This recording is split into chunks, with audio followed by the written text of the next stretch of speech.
Friction exerted by fluid is known as fluid friction. Fluids क्या होते हैं? कोई भी चीज़ जो फ्लो कर सकती है उसे हम फ्लूइड बोलते हैं।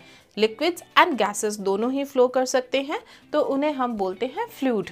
तो जो फ्रिक्शन हमारे लिक्विड्स एंड गैसेस एक्सर्ट करते हैं किसी भी ऑब्जेक्ट पे, तो उसकी वजह से जो फ्रिक्शन प्रोड्यूस होता है उसे ही हम बोलते हैं फ्लूइड फ्रिक्शन। एक्चुअली होता क्या है, जब भी कोई ऑब्जेक्ट लिक्विड या गैसेस में मूव करता है तो आगे मूव करने के लिए वो लिक्विड्स एंड गैसेस को अपने रास्ते से हटाता है, तो इन रिटर्न जो लिक्विड्स या गैसेस है वो भी ऑब्जेक्ट को पुश बैक करती है, जिसकी वजह से एक फ्रिक्शन एक्सर्ट होती है एंड उस ऑब्जेक्ट की स्पीड जो है या जो मोशन है वो स्लो डाउन हो जाता है, और यही होता है फ्लूइड फ्रिक्शन।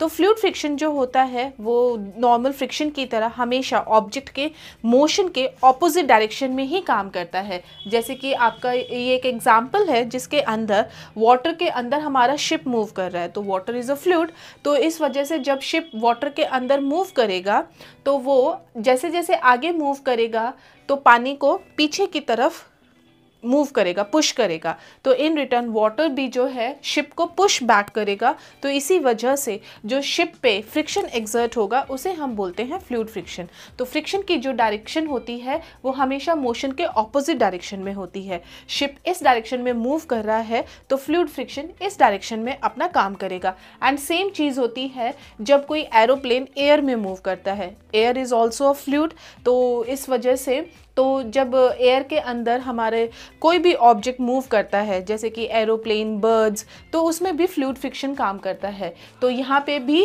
क्या होगा कि अगर एरोप्लेन इस डायरेक्शन में मूव कर रहा है तो हमारा फ्लूइड फ्रिक्शन ऑपोजिट डायरेक्शन में मूव करेगा।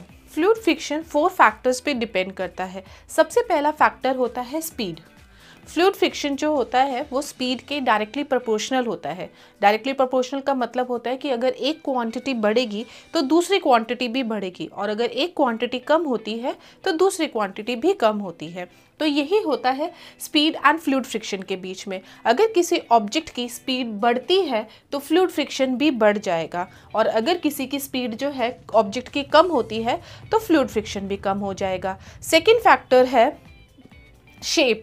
जो जितने भी ऑब्जेक्ट होते हैं उनकी शेप अगर स्ट्रीमलाइंड होती है, स्ट्रीमलाइन शेप कैसे होती है, ऐसे वेज की तरह, तो क्या होते हैं कि ये जो है वाटर को या गैसेस को काट के उसको जो है आसानी से पुश करके आगे मूव करते हैं। तो जिस ऑब्जेक्ट की शेप जो है स्ट्रीमलाइन होगी तो वहाँ पे फ्रिक्शन जो है वो कम होगा, और अगर किसी ऑब्जेक्ट की शेप अगर स्ट्रीमलाइन नहीं है तो वहाँ पे वो जो है ज़्यादा फ्रिक्शन एक्सर्ट करेगा। इसका एक बेसिक एग्जांपल जो है वो है एक कार और एक बस। आपने कार का जो है फ्रंट देखा होगा, वो हमेशा ऐसे में होता है, तो इस वजह से एक स्ट्रीमलाइन शेप बनती है, तो वो उस पे जो है फ्रिक्शन, फ्लूइड फ्रिक्शन जो है वो कम एक्सर्ट होता है एंड वो मूव कर पाती है, वो इतना फ्रिक्शन फेस नहीं करती है एज़ कम्पेयर टू एक बस। आपने बस का फ्रंट देखा है, उसका ऐसा नहीं होता, वो जो होता है फ्लैट होता है, ठीक है। तो इस वजह से क्या होता है, स्ट्रीमलाइन शेप नहीं होती तो वो कार के मुकाबले ज़्यादा फ्लूइड फ्रिक्शन एक्सपीरियंस करती है। थर्ड फैक्टर जिस पे फ्लूइड फ्रिक्शन डिपेंड करता है वो है साइज़। फ्लूइड फ्रिक्शन साइज़ के डायरेक्टली प्रोपोर्शनल होता है। अगर इस ऑब्जेक्ट का साइज़ छोटा है तो वो कम फ्लूइड फ्रिक्शन एक्सपीरियंस करेगा, और वहीं अगर ऑब्जेक्ट का साइज़ जो है वो ज़्यादा है तो उस पर ज़्यादा फ्लूइड फ्रिक्शन एक्सर्ट होगा। फोर्थ फैक्टर जिस पे हमारा फ्लूइड फ्रिक्शन डिपेंड करता है वो है विस्कोसिटी। विस्कोसिटी होता है थिकनेस। आपका कोई भी लिक्विड है या एयर है तो उसकी एक थिकनेस होती है, जैसे कि वाटर एंड हनी, तो हनी की विस्कोसिटी ज़्यादा होती है, वाटर की कम होती है। जितना फ्लूइड विस्कस होगा उसमें ज़्यादा फ्लूइड फ्रिक्शन होगा, एंड जितना भी फ्लूइड कम विस्कस होगा तो उसके अंदर फ्लूइड फ्रिक्शन भी कम एक्सपीरियंस होगा। तो यही 4 फैक्टर्स है जिस पे फ्लूइड फ्रिक्शन डिपेंड करता है। फ्लूइड फ्रिक्शन के 2 डिसएडवांटेजेस होते हैं। पहला, फ्लूइड फ्रिक्शन जो होता है ऑब्जेक्ट की स्पीड को स्लो डाउन करता है, उसको जो है मूव करना, ऑब्जेक्ट जो है फ्लूइड्स के अंदर मूव करना थोड़ा सा हार्ड हो जाता है, थोड़ा सा डिफ़िकल्ट हो जाता है because of the fluid friction.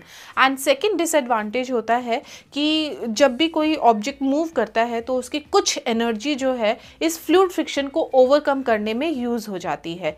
तो इसी वजह से हम फ्लूइड फ्रिक्शन को रिड्यूस करने की कोशिश करते हैं। एंड फ्लूइड फ्रिक्शन को रिड्यूस करने का सबसे बेस्ट मेथड है कि आप ऑब्जेक्ट जो है उसे एक स्ट्रीमलाइन शेप दे दीजिए। स्ट्रीमलाइन शेप होती है इस तरह, एक वेज की तरह। तो ये जो स्ट्रीमलाइन शेप का कंसेप्ट है वो हमारे साइंटिस्ट को नेचर से ही आया है। आपने देखा होगा कि बर्ड्स होती हैं, फिश होती है, तो उनका जो फ्रंट होता है वो इस तरह ही होता है, एक स्ट्रीमलाइन शेप में। वहीं से इंस्पायर होके जितने भी ऑब्जेक्ट्स हमारे वाटर के अंदर या फिर किसी और फ्लूइड में या फिर एयर में मूव करते हैं, तो उनकी शेप जो है स्ट्रीमलाइन ही बनाने की कोशिश की गई है।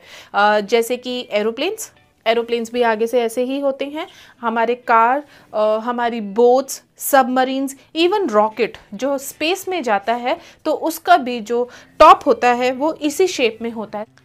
इस स्ट्रीमलाइन शेप की वजह से ही जो है ये ऑब्जेक्ट्स जब फ्लूइड के अंदर मूव करते हैं, जैसे कि बोट सबमरीन वाटर में मूव करती है, एरोप्लेन रॉकेट्स जो है वो एयर में मूव करते हैं, तो इसी स्ट्रीमलाइन शेप की वजह से वो कम से कम फ्लूइड फ्रिक्शन जो है वो एक्सपीरियंस करते हैं एंड उनका मोशन जो है वो कुछ हद तक स्मूथ हो जाता है। तो स्ट्रीमलाइन शेप बना के हम फ्लूइड फ्रिक्शन को रिड्यूस कर सकते हैं।